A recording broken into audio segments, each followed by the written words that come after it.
তো ভিডিও শুরু করার আগে সবার আগে না এই ফটোটা দেখে আমরা আগে একটু হেসে নিই, কারণ প্রিমিয়ার লিগে বিভিন্ন এরকম মানে মোমেন্টস আছে। একবার মনে আছে আমাদের লুই ভ্যানালের সেই রেফারিকে দেখিয়ে পড়ে গিয়ে অ্যাক্টিং করে দেখানো, স্টিভেন জেরার্ডের স্লিপ করে যাওয়াটা, আরও কোচেদের স্যার অ্যালেক্স ফার্গুসনের সেলিব্রেশন ওই যখন ওয়েন রুনি ব্যাক ভলিতে গোল করছে। তো এরকম অনেক ফটো আছে।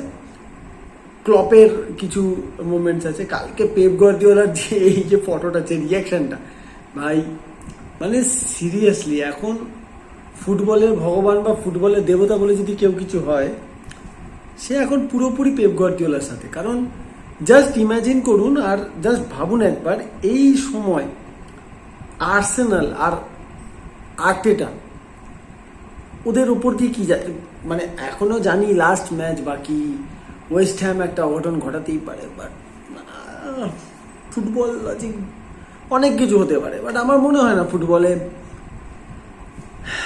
ওয়েস্ট হ্যাম লাস্ট দিনে আমার মনে হয় না পেপ গার্দিওলা আর ম্যানচেস্টার সিটি যে কিনা লাস্ট 24টা ম্যাচে প্রিমিয়ার লিগে আনবিটেন, তার সাথে ওয়েস্ট হ্যাম কিছু করে নিতে পারবে বলে, তাও আবার সিটির মাঠে।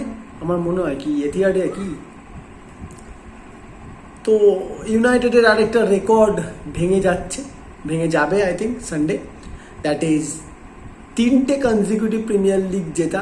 এখন অব্দি টিম ছিল ইউনাইটেড 2বার, সিটি 1বার।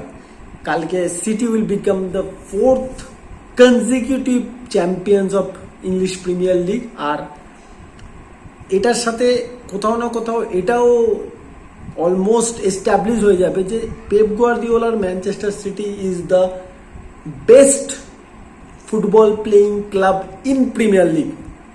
এই প্রিমিয়ার লিগের আটে আমার আর মানতে কোনো এখানে দ্বিধা নেই, কোনো হেজিটেশন নেই, কারণ যে ফুটবলটা তারা খেলছে, যদিও কালকে স্পার্স ওয়ার বেটার, স্পার্স ভালো ছিল, they created more chances, they played better than Manchester City. আমি তো যেটুকু কাল খেলা দেখেছি, বাট এটা ম্যানচেস্টার সিটি অ্যান্ড এই টিমটা জানে কিভাবে ম্যাচ জিততে হয় ভালো খেলে, কিভাবে ম্যাচ জিততে হয় ওদের খারাপ দিনে, আর কিভাবে ম্যাচ জিততে হয় একটু হলেও খারাপ খেলে। এই টিমটা জানে। আর এই কারণে প্রিমিয়ার লিগ টানা 4বার জেতা মুখের কথা নয়। যারা এই কথাটা বলছে না, ফার্মার্স লিগ এই ওই সেই, পেপ গার্দিওলা একবার 98 পয়েন্ট নিয়ে চ্যাম্পিয়ন হয়েছে, যেখানে 97 পয়েন্ট ছিল লিভারপুলের। 92 পয়েন্ট নিয়ে চ্যাম্পিয়ন হয়েছে আই থিঙ্ক, যেখানে লিভারপুলের 91 পয়েন্ট কিছু ছিল। একবার 100 পয়েন্টে চ্যাম্পিয়ন হয়েছে, যেখানে ইউনাইটেডে ছিল 81। এবারে পেপ গার্দিওলা যদি চ্যাম্পিয়ন হয়, he will again, his Manchester City will get 91 points. আর যদি আর্সেনাল জেতে, it will be 89 points. Just imagine, it will be 89 points.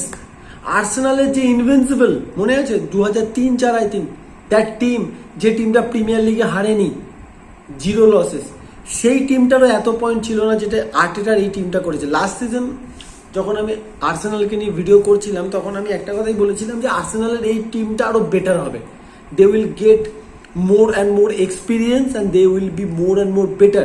কিন্তু যতদিন ম্যানচেস্টার সিটিতে পেপ গার্দিওলা আছে, আমার মনে হয় ততদিন আর্টেটা হার্ট ব্রেক এইভাবে হতে থাকবে। আমি জানি না নেক্সট সিজন কি হতে চলেছে, because Manchester City is under Pep Guardiola. এটা একটা এমন টিম যেখানে পেপ গার্দিওলা সাকসেস পাওয়ার জন্য কোনো রকম কোনো কিছুর সাথে কম্প্রোমাইজ করবে না। না হলে গত সিজনে গুন্ডোগানকে, ওয়ান অফ দ্য বেস্ট প্লেয়ারকে, এই সিজনে কেউ বার্সেলোনায় বেঁচে দেয় না, অ্যান্ড দে ব্রিং কোভাসিস। তো যেটা পেপ গার্দিওলা, আমার এখনো মনে আছে রিও ফার্দিনান্দের একটা ইন্টারভিউতে বারবার করে বলেছিল, you need to shake up the squad.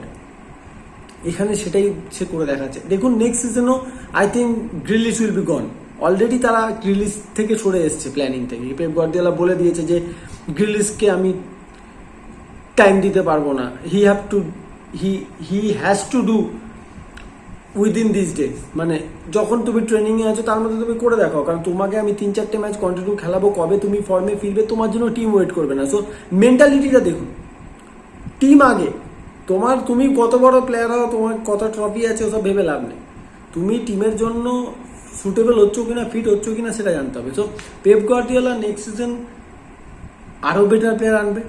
Matthews Nunes ready হচ্ছে অলরেডি, আমি জানি না কাদের সাথে কি লিঙ্ক হ্যান ত্যান, বাট প্লেয়ার তো আসবে। আমি জানি বার্নার্ডো সিলভা হয়তো বেরিয়ে যেতে পারে, সেই জায়গায় আরও বেটার কেউ আসতে পারে, বা অন্য কোনো প্লেয়ার আসবে যাকে পেপ গার্দিওলা বেটার করে দেবে, লাইক স্টার্লিং। লিভারপুলের স্টার্লিং আর ম্যানচেস্টার সিটি স্টার্লিংয়ের মধ্যে অনেক পার্থক্য, কারণ স্টার্লিং এখানে এসে যেভাবে ডেভেলপ করেছে আর যে সিস্টেমে ম্যানচেস্টার সিটি খেলে সেটাতে প্লেয়ারকে আরও ডেভেলপ দেখায়। এই স্টার্লিংই চেলসিতে গিয়ে দেখুন, he is not that good or that brilliant যেটা সিটিতে ছিল। সিটির সিস্টেম অনেক বেটার, সিটির সিস্টেম অনেক বেটার করে দেয় প্লেয়ারকে। যখন আপনার আশপাশে এটা সিস্টেম বেটারভাবে রান করবে, তো ওটা আপনাকে বেটার পারফরমেন্স দিতেও হেল্প করে, রাইট? আমারও সেটাই মনে হয়। যেমন আর্লিং হ্যালান্ড, এখন যদি আপনি আর্লিং হ্যালান্ডের সমস্ত কোয়ালিটিকে রেসপেক্ট করেও বলছি, যদি আর্লিং হ্যালান্ডকে আপনি রিপ্লেস করেন রাসমস হয়ল্যান্ডকে দিয়ে, আপনি হ্যালান্ডকে পাঠিয়ে দিন ম্যানচেস্টার ইউনাইটেডে, রাসমস হয়ল্যান্ডকে পাঠিয়ে দিন ম্যানচেস্টার সিটিতে, রাসমস হয়ল্যান্ড অতগুলোই গোল করবে যতগুলো গোল আর্লিং হ্যালান্ড করেছে। 2-3টে এদিক ওদিক হতে পারে, কম বেশি হতে পারে, বাট করবে একই, কারণ সিস্টেম গোল করাচ্ছে রাসমস, আমাদের আর্লিং হ্যালান্ডকে সিস্টেম গোল করাচ্ছে। ম্যানচেস্টার সিটির গেম প্লে, তাদের স্ট্রাকচার গোল করাচ্ছে। ইন্ডিভিজুয়াল ব্রিলিয়েন্স এখানে বারবার কিন্তু হয় না। কালকে যদি আপনি দেখেন, এখন যার একটা অদ্ভুত স্ট্যাট দেখলাম, ম্যানচেস্টার সিটি ওই সমস্ত ক্লাবদের মধ্যে পড়ে যারা actually, Manchester City is kind of A club যারা কিন্তু রিস্ক টেকিং ফুটবল খুব কম খেলে। কারণ ম্যানচেস্টার সিটি আর পেপ গার্দিওলার কনসেপ্ট এটাই, বল নিজের কাছে রাখো, অপোনেন্টের যত পারবে ট্রানজিশনকে কম, তো রিস্ক নেব না আমরা বেশি, টেক অনে যাবো না, ডিফেন্ডার এগেন্স্ট 1:1, বল নাও, যদি অপশনস নেই পাস। ফাইনাল থার্ডে এত পেশেন্স আমি আর্সেনালেরও দেখি। এবছর আর্সেনাল যেটা বলা হচ্ছে যে premier league one of the best football playing team, এই মুহূর্তে ইউরোপিয়ান ফুটবলে one of the best football playing team. Manchester সিটির মতো এত পেশেন্স ফাইনাল থার্ডে কি, যেখানে সেন্টার ব্যাকসরা পর্যন্ত উঠে গেছে, pass pass pass and pass, এমন নয় ঠিক আছে হচ্ছে না, কাম ব্যাক, গোলকিপার নিজের কাছে বল। যদিও কালকে স্পার্স সেটাকে কিছুটা ভাঙতে পেরেছিল, বাট হিউম্যানসনকে সবাই দোষ দিচ্ছে। আমরা ম্যানচেস্টার ইউনাইটেড সাপোর্টাররা পড়ে গেছি প্রচণ্ড ধর্মসংকটে। আমরা লিভারপুলকেও চ্যাম্পিয়ন হতে দেখতে পারি না, আমরা সিটিকে দেখছি, সিটি আমাদের নয়েজি নেইবার্স হয়ে আমাদের সব রেকর্ড তছনছ করে দিয়ে যাচ্ছে। স্টিল আমরা চাই না আর্সেনাল চ্যাম্পিয়ন হোক। কাকে সাপোর্ট করবো? সনের গোল মিসটাকে সেলিব্রেট করবো না সনের গোল মিস করাটাকে দুঃখ প্রকাশ করবো, এটাও বুঝোটা খুব ঠিক না। বাট হিউম্যানসন যখন বেরিয়ে গেছিল, আমার মনে হয়েছিল অ্যান্ড হি উইল স্কোর। কারণ হিউম্যানসন, যেটা পেপ গার্দিওলা প্রেস কনফারেন্সে বলেছে আফটার ম্যাচ, যে কতবার যে এরা সিটিকে পানিশ করেছে, বিশেষ করে হিউম্যানসন আর হ্যারিকেন, আর সেম কাউন্টারে কোথাও একটা সিটির ভুলে বা প্রপার কাউন্টার অ্যাটাকিং ফুটবলে প্রচুরবার পানিশ করেছে। তো সেখানে কালকে হিউম্যানসনের গোল করতে না পারাটা, আই থিঙ্ক হিউম্যানসনও হয়তো রাতে আর ঘুমোয়নি কালকে এই গোলটা মিস করে। আমি জানি না, অনেকে আবার বলছে এটা আর্সেনাল যাতে জিততে না পারে বিকজ লোকাল রাইভাল, সেই জন্য করা হয়েছে। এসব বেকার কথা, কোনো প্রফেশনাল প্লেয়ার এসব করবে বলে আমার মনে হয় না এখনকার দিনে। তো Manchester City is going to win the Premier League Sunday. They will destroy West Ham. আমার যেটা মনে হয়, they will destroy West Ham, just ধ্বংস করে দেবে ওয়েস্ট হ্যাম। এখন ম্যানচেস্টার সিটি নয় ওয়েস্ট হ্যামকে ধ্বংস করে দিল, কিন্তু আমাদের অলরেডি ধ্বংস হয়ে যাওয়া ক্লাবটার কী হবে? মানে আমি দ্য গ্রেট ম্যানচেস্টার ইউনাইটেডের কথা বলছি। আর কি করবে এই ক্লাবটা? আজকে নিউক্যাসলের সাথে ওল্ড ট্রাফোর্ডে সিজনের লাস্ট ম্যাচ। আমি জানি না আজকে এরিক টেন লাস্ট সিজনের মতো কিছু বলবে কিনা, যে আমরা ফাইনালে সিটির এগেনস্টে খেলবো, উই নিড ইউ গাইজ। আমি জানি না বলবে কিনা, সেই মুখ তার আছে কিনা। বাট এখন অবধি যা জানতে পারছি যে ম্যাককেনার সাথে নাকি কথাবার্তা ইনিশিয়ালি হয়েছে, ইপসিচ টাউনকে যে তুলেছে আমাদের ওলের সহকারী করছিল। আবার শুনছি ব্রেন্টফোর্ডের যে ম্যানেজার, তার সাথে নাকি কথাবার্তা হয়েছে। আবার এখন শুনছি এরিক টেন একটা সময় দেওয়া। এখন তো এবার তো ইউনাইটেডের সেই পিরিয়ডটা আসছে না যেখানে সমস্ত প্লেয়ারের সাথে ইউনাইটেড উইল বি লিঙ্কড।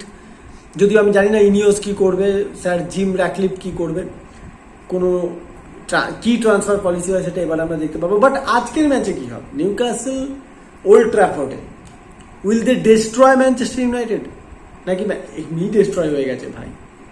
যদি আজকের ম্যাচটা ইউনাইটেড জেতে, দেন চেলসির সুবিধা। নিউক্যাসলকে যদি ইউনাইটেড হারাতে পারে চেলসির সুবিধা হবে, কারণ চেলসি যদি ব্রাইটনকে হারাতে পারে, ব্রাইটন ফর্মে নেই সেইভাবে, বাট ব্রাইটনকে যদি হারাতে পারে তাহলে চেলসি ইউরোপিয়ান ফুটবলের দিকে এগিয়ে যাবে, আমরা পারবো না। আমাদের নেক্সট ম্যাচ ব্রাইটনের সাথে। তো আজকের ম্যাচটা আমি জানি না কোন প্লেয়ার অ্যাভেলেবেল, এখন আর খবর টবর দেখতে মানে নিউজ ইউনাইটেড নিয়ে সেইভাবে দেখতেও ভালো লাগে না, কারণ অলরেডি যখন খেলা দেখতে বসি মোটামুটি এটাই ডিসাইডেড থাকে কি হিউমিলিয়েট হবে, আবার বিভিন্নভাবে হিউমিলিয়েট হবে। তো আজকে জানি না, আমার মন বলছে ইউনাইটেড আজকে হারবে 3-1 গোলে। আমার এটা মনে হচ্ছে 3-1 গোলে ইউনাইটেড হেরে যাবে, সিজনটা এইভাবে হেরে গিয়ে এন্ড করবে আমার জানি না। বাট ওল্ড ট্র্যাফোর্ডে সিজনের লাস্ট ম্যাচে ইউনাইটেড বরাবর আবার ভালো খেলে, ভালো রেজাল্ট করে। সো যদি একটা হোম সাপোর্টারদের জন্য একটা যদি ভালো কোনো অ্যাটমসফিয়ার আজকে তৈরি করতে পারে ইউনাইটেড প্লেয়ার্সরা, তাহলে খুব ভালো। কারণ আজকে Varane will get his farewell, Anthony Martial will get his farewell at last. আর যেটা শুনলাম Aaron Wan Bissaka will get his farewell. আমি জানি না অ্যারন ওয়ান বিসাকা আর থাকবে না, হয়তো বোর্ডের সাথে এরকম কথা হয়ে গেছে। সো এর সঙ্গে আরও অনেক প্লেয়ারদের ফেয়ারওয়েল হয়ে যেতে পারে ওল্ড ট্র্যাফোর্ড থেকে। আজকে সেটা লাস্ট ম্যাচ, আমি জানি না ম্যানেজারেরও ফেয়ারওয়েল কিনা আজকে, বাট লেটস সি কি হয়।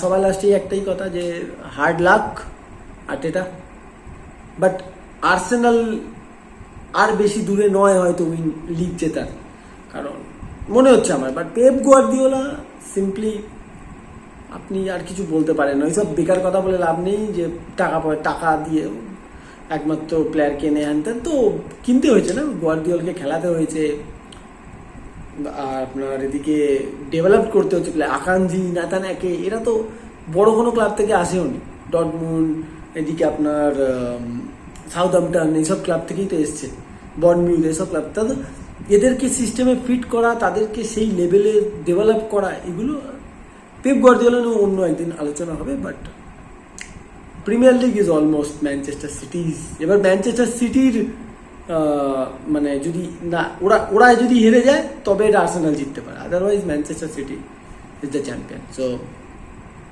Congratulations in advance. আর আপাতত এই সিজনের মতো একটু রাত জেগে মানে ওই একটু লেট নাইট ফ্রাস্ট্রেশন ভোগ করি আর কি।